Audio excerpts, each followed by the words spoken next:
Rubén me tiró la copa de vino a la cara delante de toda mi familia. Estábamos en la comida del santo de mi madre, en su terraza en Alicante, con sus plantas, sus toldos amarillos y su mantel de cuadros rojos. Había arroz al horno, vino tinto, y 20 personas comiendo como si nada.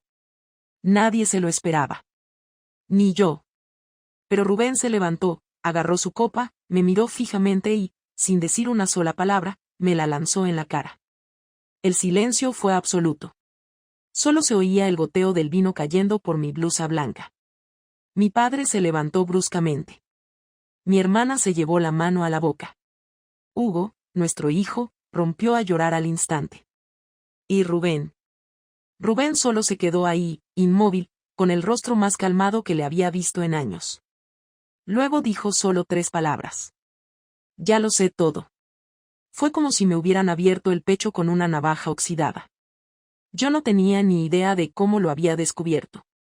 No le dejé pistas, no usé mi teléfono, no cometí errores evidentes. Pero allí estaba, mirándome como si fuera una completa desconocida. Y en ese momento entendí que lo que habíamos tenido, lo bueno, lo malo, lo cómodo, lo familiar, acababa de morir delante de todos, como si fuera un perro atropellado en medio de la mesa. Lo peor no fue el vino. Lo peor fue la mirada. Lo peor fue Hugo, llorando sin entender por qué papá acababa de humillar a mamá delante de los abuelos. Y así empezó todo. Después del vino en la cara y la humillación pública, Rubén no volvió a casa esa noche. Me llamó a las 3 de la mañana solo para decir que Hugo se quedaría con él en casa de sus padres por unos días. Su tono era seco, casi mecánico. No preguntó nada. No dio explicaciones. Solo informó, como si ya no hiciera falta ningún tipo de diálogo entre nosotros. Yo no pude dormir. No por culpa del vino ni de la ropa empapada, ni por las miradas en la mesa o los cuchicheos de mis primas, sino por el terror de no saber exactamente qué sabía. Ni cómo lo sabía. Yo pensaba que todo estaba controlado. Lo mío con Sergio no era amor, ni era una aventura tonta. Era simplemente una válvula de escape. 2 cuerpos que se encontraban por pura necesidad de sentirse vivos. Nunca usamos nuestros móviles, jamás nos escribimos cosas explícitas, ni nos sacamos fotos. Ni siquiera habíamos repetido lugar 2 veces. Fue un pacto silencioso, implícito. Sergio sabía que no buscaba una relación, y él tampoco. Solo encuentros. Nada más. Entonces, ¿cómo lo supo Rubén? Pasaron 3 días sin noticias de él. Yo seguía yendo al instituto como si nada, fingiendo que todo estaba bien, corrigiendo redacciones mientras por dentro el miedo me mordía. No lo llamé. No porque no quisiera, sino porque me daba miedo escuchar su voz y que me confirmara lo que sospechaba, que había cruzado una línea de la que no había regreso. El 4.º día, volvió a casa. Entró sin hacer ruido, dejó las llaves en la repisa, se quitó los zapatos y caminó directo a la cocina. Me encontró a la encimera, preparando café, con las manos temblorosas. No dijo nada. Solo me miró. Yo tampoco dije nada. Estuvimos así unos segundos que se sintieron como un juicio. Entonces sacó del bolsillo una llave USB y la dejó sobre la mesa. Hola, dijo. Yo no me moví. Él tampoco. Finalmente, llevé la memoria al portátil del salón, la conecté, y se abrió automáticamente una carpeta con la fecha del último martes. Había 5 archivos. Todos eran vídeos. Dale al primero. El primer video era de una cámara de seguridad de un parking subterráneo. Me vi saliendo del coche, con una chaqueta gris, mirando el móvil. Luego Sergio apareció desde una columna, caminando hacia mí. Nos saludamos, nos acercamos y nos besamos. No un beso casual. Uno directo. Largo. Familiar. Seguí mirando, con las manos frías. En el segundo video estábamos entrando juntos a un hotel. En el tercero, saliendo. En el cuarto, volviendo al coche. En el quinto, era de hace apenas 2 semanas. Mismo lugar. Mismo ritual. No podía hablar. Me quedé mirando la pantalla como si pudiera desaparecer. Rubén estaba de pie, con los brazos cruzados, sin moverse. No gritó. No me insultó. No lloró. Solo me miraba con esa cara que tenía cuando algo se rompía por dentro y no quería que nadie lo notara. Esa cara la conocía. Se la vi cuando murió su padre.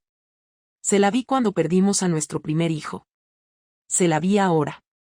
¿Quién te lo grabó? Eso no importa. ¿Desde cuándo lo sabes? Hace un mes. Me costó respirar. Llevaba un mes con esa información. Viendo videos. Analizando todo. Durmiendo a mi lado. Desayunando conmigo. Y yo, tan estúpidamente segura, ni siquiera noté el cambio. ¿Por qué no dijiste nada? Porque quería asegurarme. Porque no quería que me mintieras en la cara. Porque necesitaba pruebas. No sabía qué decir. No tenía argumentos. No tenía coartadas. No tenía nada. Rubén me dejó con la mirada más vacía que he visto en un ser humano. Se fue a la habitación, sacó una maleta y empezó a meter ropa sin decir una palabra. Yo lo seguía con la mirada desde la puerta. Cada vez que abría un cajón o sacaba una prenda, era como si me arrancara algo. No pedí perdón. No lloré. No supliqué. Porque no tenía cómo justificarme. Él tenía los videos. Tenía la verdad. Y yo tenía solo mi vergüenza. ¿Te vas? Sí. ¿Y Hugo?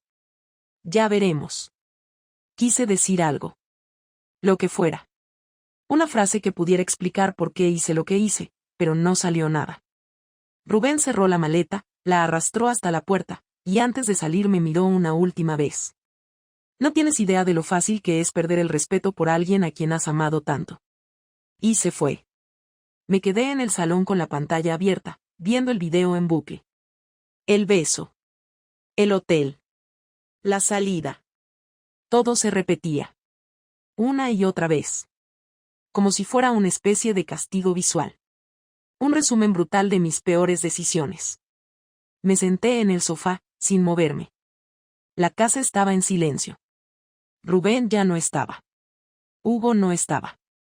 Y yo, aunque seguía en mi casa, tampoco estaba. Me había perdido a mí misma, en algún punto, y ahora todo lo demás también se había ido. Volvió 4 días después. No avisó. No llamó antes. Solo apareció en la puerta con la misma llave que aún no le había quitado. Entró como si fuera su casa, porque técnicamente lo era, pero no me miró a los ojos. Yo estaba en el salón, viendo la tele sin sonido, con una taza de café frío en las manos que no había tocado en una hora. Me levanté al verlo. No sabía si debía hablar o esperar. Fue él quien rompió el silencio. Vamos a hablar. Asentí sin decir nada y lo seguí a la cocina. Cerró la puerta con calma, se apoyó en la encimera y me miró, esta vez con algo más que rabia. Había decepción, sí, pero también una especie de resignación. Como si ya hubiera llorado todo lo que tenía que llorar y ahora solo necesitara saber lo que aún no entendía. ¿Cuánto tiempo? Unos 4 meses, respondí sin rodeos. Mentirle ya no tenía sentido. Lo había visto todo. Lo único que podía hacer era darle la verdad. ¿Fue solo con él? Sí. Rubén se cruzó de brazos, respiró hondo y se quedó callado unos segundos. Luego volvió a hablar, sin elevar la voz, sin hacer gestos. Todo le salía tan frío que dolía más que si hubiera gritado. ¿Qué te faltaba aquí? Me quedé en blanco. No porque no supiera qué decir, sino porque decirlo en voz alta me daba vergüenza. No sabía cómo explicarle que no era culpa suya, pero que tampoco era solo mía. Que había una parte mía que se sentía apagada, invisible, usada solo como madre, como esposa, como persona funcional, pero no como mujer. Y decir eso parecía una excusa barata. No fue por falta de amor, intenté decir algo, lo que fuera. No fue porque me faltaras tú. Fue porque me faltaba yo. No digas tonterías, me interrumpió. No te faltabas tú. Te fuiste tú. Nadie te obligó. Nadie te borró. Te fuiste sola. Y ahora quieres hacerme creer que la culpa es del aire, de la rutina, de la vida. Pero no. Tú decidiste acostarte con otro. Tú decidiste no hablarme. Tú decidiste hacerme esto. Me dolieron las palabras, pero tenía razón. Me quedé callada, y él lo notó. Caminó por la cocina, abrió el frigorífico, cerró sin sacar nada, como si necesitara moverse para no estallar. ¿Lo amas? No. ¿Te gusta más que yo? No. Entonces, ¿por qué? Porque cuando estaba con él no pensaba en nada. Solo en ese momento. Era simple. Sin expectativas, sin responsabilidades, sin historia. Solo un rato donde no tenía que pensar en si estaba haciendo las cosas bien o mal. Rubén negó con la cabeza y se rió, pero sin alegría. ¿Y valía la pena? ¿Eso que describes como solo un rato? ¿Valía la pena todo esto? No, respondí sin dudar. No valía la pena. Él me miró con los ojos clavados en los míos. Ya no buscaba explicaciones. Ahora solo quería confirmar lo que ya sabía. Que se había terminado. Que lo había perdido todo. Que no había vuelta atrás. ¿Se acostaron en nuestra casa? No. ¿Lo conocí? No. ¿Sabe que soy tu marido? Sí. ¿Le importó? No. Perfecto. Volvió a quedarse en silencio. Yo sentía que estaba esperando algo más, algo que no estaba dispuesta a decirle, y él lo notaba. Era ese tipo de tensión donde sabes que si hablas la cagas más, pero si callas pareces cobarde. No tenías pensado decírmelo nunca, ¿verdad? No, dije bajito. ¿Y si no te descubro? No respondí. Me limité a bajar la mirada. Rubén se acercó a la puerta, la abrió, y antes de salir, dijo. Lo peor no es que me hayas engañado. Lo peor es que todo este tiempo fingiste quererme mientras te ibas por las tardes a follarte a otro. Eso no se arregla con disculpas. Eso no se olvida con tiempo. Eso no se entiende con palabras. Y se fue. No lo seguí. No grité. No lloré. Solo me quedé ahí, de pie, con las manos vacías, la cocina vacía y la vida que habíamos construido hecha pedazos. Me senté en el suelo, con la espalda contra la puerta, y no pensé en el daño que le hice a Rubén. Pensé en que, aun sabiendo que él tenía razón, no sabía cómo había llegado a ese punto. Cómo pasé de querer a alguien a traicionarlo así. Ni siquiera yo entendía del todo que me falló por dentro. 2 semanas después de nuestra última conversación, Rubén todavía no había regresado a casa. No me llamaba, no respondía a mis mensajes, y lo poco que sabía de Hugo era por mensajes breves que enviaba a través de su madre.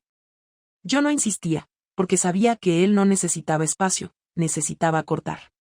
Empezaba a asumir que quizás eso era todo, que después de 12 años de matrimonio, todo iba a terminar en un silencio largo y definitivo. Me equivocaba. Rubén no se había ido para siempre. Se había ido a preparar su venganza. Una tarde recibí una llamada del director del instituto.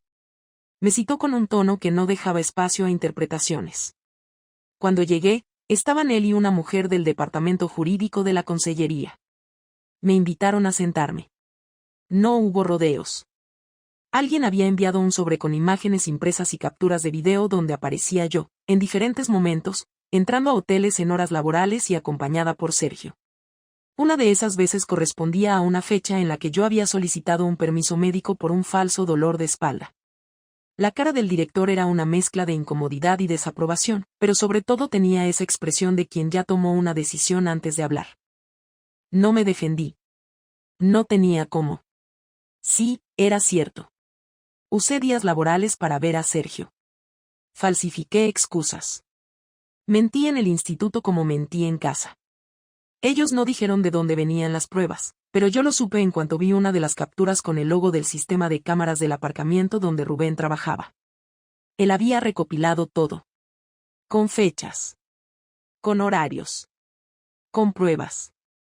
Y ahora lo había entregado al instituto. Lo que él no sabía era que eso iba a tener consecuencias más graves de lo que imaginaba. Me suspendieron provisionalmente, con riesgo de expediente disciplinario. Perdí mi complemento por responsabilidad, y además, la información llegó a Lampa. En cuestión de 3 días, ya no podía ni salir al supermercado sin cruzarme con alguna madre que me miraba con desprecio o fingía no conocerme. Rubén no me gritó. No me expuso públicamente como una histérica despechada. Él simplemente me quitó mi prestigio, mi rutina, mi entorno, y todo sin necesidad de pronunciar mi nombre. Solo puso las pruebas en el lugar exacto donde sabía que dolerían más. Lo llamé esa noche, no para pedirle perdón, ni para rogarle, sino para preguntarle si también pensaba usar eso en el proceso legal, si tenía planeado destruirme por completo. Me respondió al tercer tono. ¿Qué quieres? Solo quiero saber si vas a seguir. Si esto es solo el principio. No te entiendo. Sabes perfectamente de lo que hablo. Te dije que no me ibas a ver gritar. No voy a romper platos ni salir en vídeos llorando por lo que hiciste. Solo estoy haciendo lo mismo que hiciste tú, tomar decisiones sin consultarte. Yo me acosté con la dignidad. Vosotros dos con las mentiras. No supe qué responder. Era una frase fría, directa, que no necesitaba interpretación. Entonces respiré hondo, y solté la pregunta. ¿Se lo contaste a Hugo? No. No soy tan cabrón como tú me pintas. Pero créeme que no me falta mucho. No le metas en esto. ¿Por qué no? Es nuestro hijo. Tiene derecho a saber por qué su madre ya no puede recogerlo del cole. Tiene derecho a saber por qué algunos padres ya no quieren que sus hijos vayan a tu casa. Es un niño. No tiene por qué cargar con esto. Tampoco yo tenía por qué cargar con tu infidelidad y aquí estoy. No llores ahora por las consecuencias. Tú abriste la puerta. Colgó. Me quedé mirando el teléfono como si fuera una piedra. Sabía que tenía razón, pero algo en mí deseaba que al menos una parte de él siguiera siendo ese Rubén que protegía, que mediaba, que se quedaba callado para evitar conflictos. No por mí, sino por Hugo. Pero ahora era distinto. Ya no era mi marido. Era un hombre herido que decidió devolver golpe por golpe. Y lo estaba haciendo de forma quirúrgica. Al día siguiente, recibí la notificación oficial del inicio del procedimiento disciplinario en el instituto. En paralelo, supe por una amiga que Rubén había cambiado la titularidad del coche familiar, el seguro médico de Hugo, y parte de nuestras cuentas corrientes. Todo de forma legal, todo con papeles firmados, todo a través de su abogado. No solo se estaba distanciando emocionalmente, también se estaba separando en cada detalle de la vida que compartimos. Y lo peor era que todo lo hacía desde la calma. No me insultó. No fue violento. No fue dramático. Fue exacto. Calculado. Dolorosamente eficiente. La venganza de Rubén no fue un escándalo. Fue un desmantelamiento sistemático de todo lo que me daba estabilidad. Me quitó la comodidad, la rutina, el respeto social y la autoridad como madre. Y lo hizo con una precisión que solo alguien profundamente herido, pero con una mente fría, puede ejecutar. Yo quería castigarme por lo que hice, y él me ayudó. Pero no a su manera, sino a la mía, dejándome sola con las consecuencias. Pasaron 10 días desde la suspensión en el instituto y desde la última vez que hablé con Rubén. Me pasaba las tardes mirando el reloj, intentando calcular a qué hora salía Hugo del colegio, si lo llevaba al parque, si le preparaba la merienda o si simplemente lo dejaba en casa de su madre viendo dibujos como cualquier niño que aún no sabe que su mundo se ha roto. No podía dormir. Me levantaba a medianoche, miraba su habitación vacía, repasaba mentalmente cada paso que había dado mal. No solo con Rubén, sino con mi hijo. Nunca me planteé realmente cómo lo afectaría todo esto. Siempre pensé que si un día todo se descubría, él sería demasiado pequeño para entenderlo o que lo manejaríamos con cuidado. Pero Rubén no lo estaba manejando. Rubén se estaba alejando sin dar explicaciones, y yo no podía más. Fui a su casa un sábado por la mañana, sabiendo que estaría allí porque había visto su coche aparcado en la acera durante toda la semana.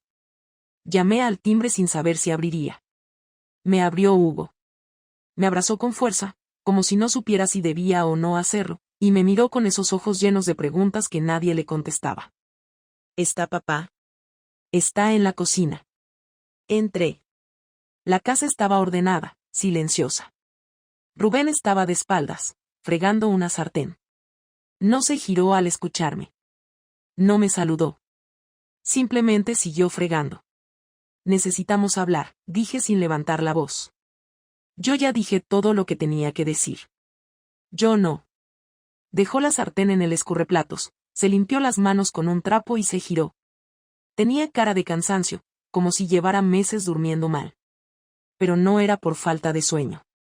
Era otra cosa. Era esa fatiga que te da cuando pasas demasiado tiempo tragándote palabras. Dime. No quiero defender lo que hice. No hay cómo. Lo arruiné. Eso ya lo acepté. Pero no puedo seguir viendo cómo tú decides todo como si yo ya no tuviera derecho ni a opinar. Es nuestro hijo. Es nuestra casa. Es nuestra vida. Y tú la estás desarmando sin decir nada. ¿Y tú cuándo me diste espacio para opinar? Me respondió sin levantar la voz, pero con esa intensidad que dolía más que cualquier grito. Te acostaste con otro durante meses. No me consultaste. No me preguntaste. No me avisaste. Y ahora vienes a pedirme democracia. No estoy hablando del pasado. Estoy hablando de ahora.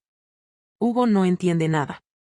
Solo ve que no estoy, que lo ve menos, que su casa ya no es la misma. Y no me dejas explicarle nada. Porque no sé cómo explicarle que su madre traicionó a su padre sin destruirle la imagen que tiene de ti. Porque no puedo hablarle mal de ti, aunque quiera. Porque cada vez que me pregunta por qué no volvemos, me muerdo la lengua. Y porque sé que si él supiera todo lo que sé yo, dejaría de mirarte igual. No soy un monstruo. No, no lo eres. Pero hiciste cosas que tienen consecuencias. Y eso no se borra. Yo no estoy haciendo esto por venganza, aunque tú pienses que sí. Estoy haciendo esto porque no confío más en ti. Porque no puedo convivir con alguien que me miraba a los ojos después de acostarse con otro y aún así me decía que me quería. Yo sí te quería, dije, más rápido de lo que pensaba. ¿Tú crees que eso me consuela? ¿Crees que eso cambia algo? Tú confundiste querer con aguantar. Aguantabas la vida que tenías conmigo, pero en el fondo te sentías atrapada, aburrida, invisible, lo que quieras. Pero en vez de decirlo, en vez de enfrentarlo, buscaste a otro. Lo hiciste fácil para ti y ahora todo es un infierno para todos. No sabía cómo hablarlo. Yo tampoco. Pero no me acosté con nadie. No sé cómo recomponer esto. No sé ni si quiero que se recomponga. Solo quiero que al menos podamos decidir juntos qué hacemos con Hugo, con la casa, con el colegio, con lo que queda. Rubén se sentó a la mesa y se quedó mirando la taza de café que tenía delante. No dijo nada durante al menos un minuto entero. Luego levantó la vista. Vamos a hacer una cosa. Yo voy a ir a un abogado y tú a otro.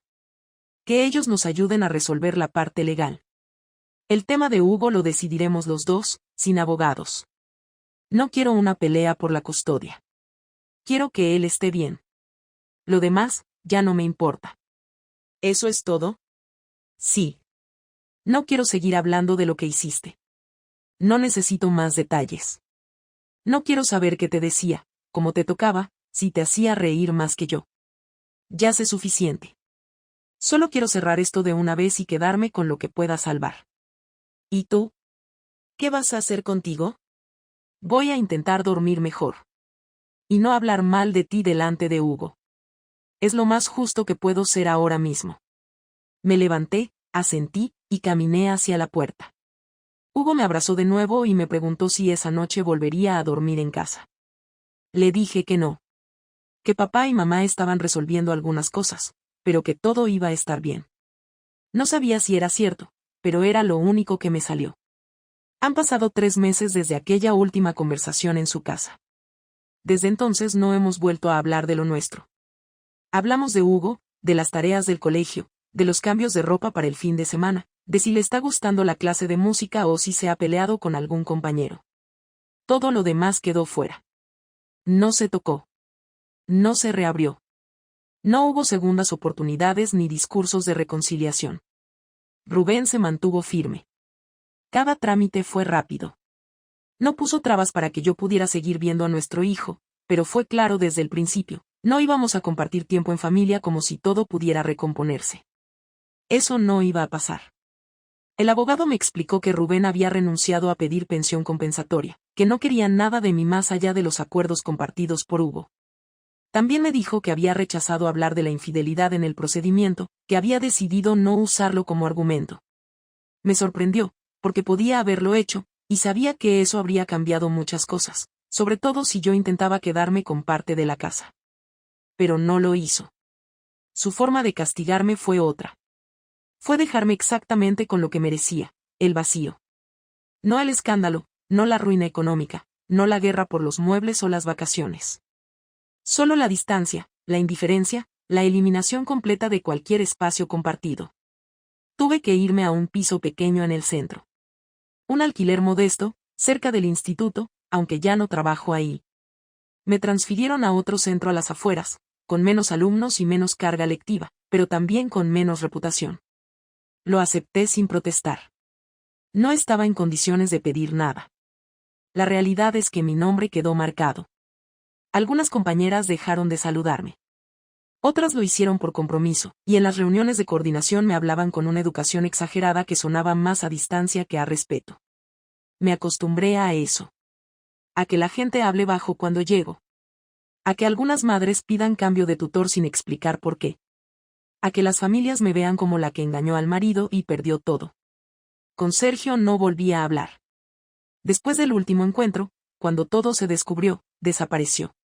Me enteré que pidió el traslado a otro instituto, en otra comunidad. Nunca me llamó. Nunca me preguntó si estaba bien. Supongo que era lo lógico. Nunca fuimos nada real. Solo dos personas usando al otro como escapatoria. No le culpo por irse. Yo también me habría alejado de mí si pudiera. Lo que más me cuesta es ver a Hugo confundido. No me pregunta por qué ya no vivimos juntos. Intuyo que Rubén le ha dicho algo muy neutral, alguna versión suave de la verdad. Pero Hugo no es tonto. Sabe que algo pasó. Lo noto en sus silencios. En cómo mira cuando estoy demasiado seria. En cómo pregunta por qué no puedo ir al partido del sábado con papá. No sabe exactamente qué hice, pero sabe que fui yo la que rompió algo. He aprendido muchas cosas en estos meses, aunque ninguna de ellas me hace sentir mejor. He aprendido que el amor no te protege del desgaste, que la costumbre no es garantía de nada, que el silencio dentro de una casa también puede ser una forma de abandono, y que a veces uno traiciona no por odio ni por pasión, sino por debilidad. Por no saber afrontar la vida que uno mismo eligió. Por no tener el valor de decir lo que no funciona antes de hacer lo que no se debe. No me voy a perdonar rápido. Ni sé si algún día lo haré del todo. Pero tampoco me voy a seguir castigando eternamente. Hay cosas que no se arreglan, pero se asumen. Se cargan. Y se siguen. Hoy Rubén vino a dejar a Hugo. Tocó el timbre, me saludó con un gesto seco, dejó la mochila y dijo que volvería el domingo. Antes de irse, Hugo me abrazó, y Rubén se quedó parado unos segundos frente a la puerta. Me miró. Por primera vez en semanas, sostuvo la mirada más de un segundo. No fue una mirada cálida. Pero tampoco fue fría. Fue neutral. Como si por fin pudiera verme sin odio. Sin dolor. Sin lo que fuimos. Solo como lo que soy ahora, la madre de su hijo. Una persona que alguna vez fue importante y que ya no lo es. Me bastó eso para saber que, al menos, habíamos llegado a una especie de paz. No creo que vuelva a estar con alguien pronto. No confío en mí para eso todavía.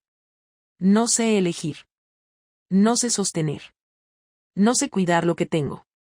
Ahora quiero solo estar bien con mi hijo, recuperar algo de dignidad, y seguir adelante con la conciencia tranquila de que, aunque lo destruí todo, estoy haciendo lo que me toca, asumir, aceptar y no repetirlo nunca más.